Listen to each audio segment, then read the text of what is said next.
Di episode sebelumnya, kita bertemu dengan 3 wajah rasa bersalah. Istirahat bersyarat, yang selalu menunda karena syaratnya tak pernah selesai. Produktif saat istirahat, yang tidak bisa hanya ada tanpa menghasilkan. Istirahat sebagai hadiah, yang harus dimenangkan dulu dengan kerja keras. Mungkin kamu melihat dirimu di salah satunya, atau bahkan di ketiganya. Tapi hari ini, kita akan menggali lebih dalam dari mana semua ini berasal. Karena rasa bersalah tidak muncul begitu saja. Dia ditanam, dia dipelajari, dia diwariskan. Di episode ini, kita akan menelusuri 3 akar utama yang menanamkan keyakinan, aku hanya berharga saat produktif, ke dalam dirimu. Mari kita mulai dari awal, dari tempat pertama kita belajar tentang dunia, rumah. Coba ingat-ingat, saat kamu pulang sekolah dulu, pertanyaan pertama yang kamu terima biasanya apa? Dapat nilai berapa? PR sudah dikerjakan? Ranking berapa di kelas?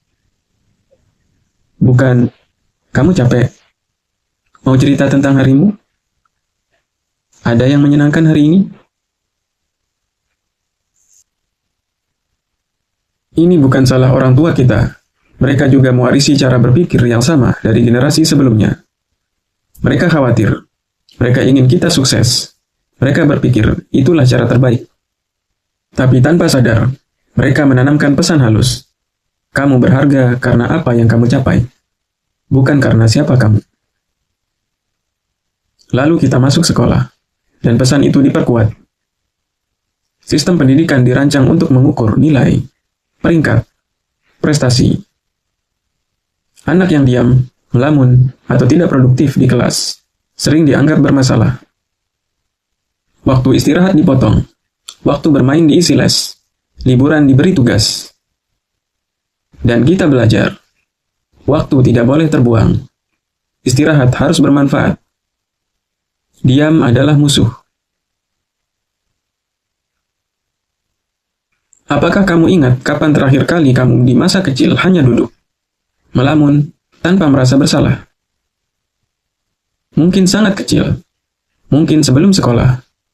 Mungkin sebelum ada yang bilang, jangan melamun, kerjakan sesuatu. Akar pertama ini dalam, dan dia sudah bersama kita sejak lama.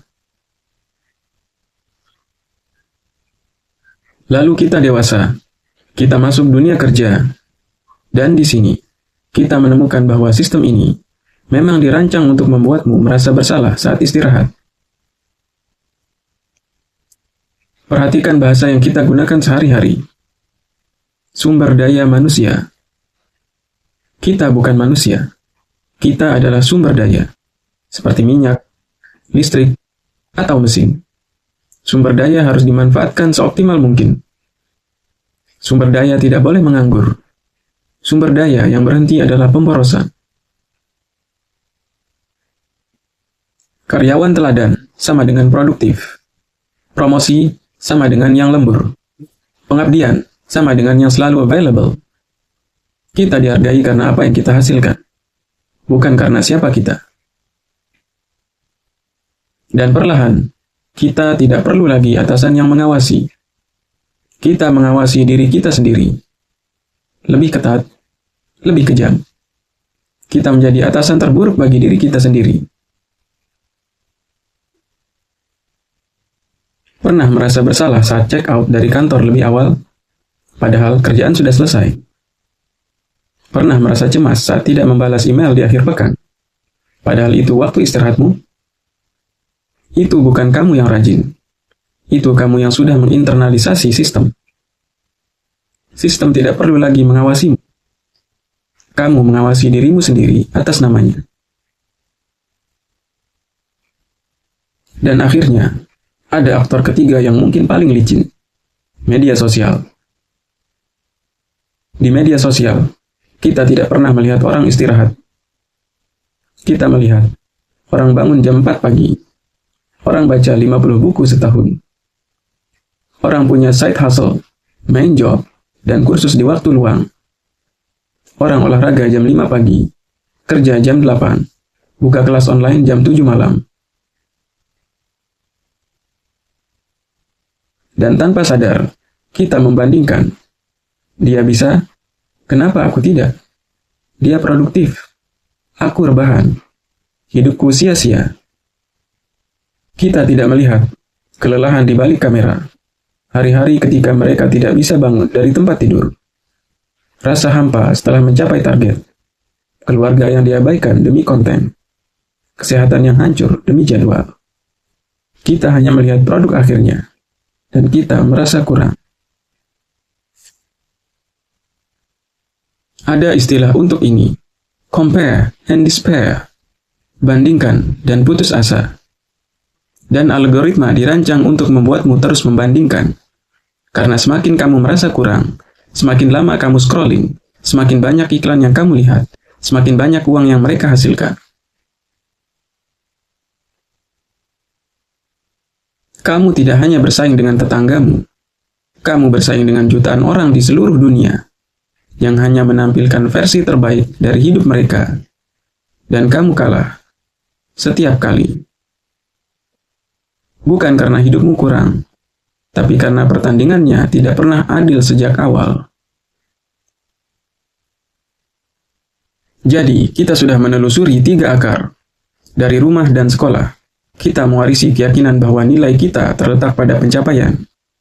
Dari dunia kerja dan sistem, kita belajar bahwa istirahat adalah musuh produktivitas. Dari media sosial dan budaya pamer, kita terus-menerus diingatkan bahwa kita tidak cukup. Dan ketiganya bekerja bersama, bersinergi, menguatkan satu sama lain. Sehingga rasa bersalah saat istirahat terasa begitu alami, terasa begitu benar, terasa seperti bagian dari diri kita. Dan kabar baiknya, apa yang diwariskan bisa dilepaskan. Apa yang dipelajari bisa dipelajari ulang. Apa yang ditanamkan bisa dicabut. Tapi sebelum kita bisa mencabutnya, kita perlu melihat dampaknya. Kita perlu menghitung harganya. Apa yang sudah kita korbankan untuk mempertahankan keyakinan ini?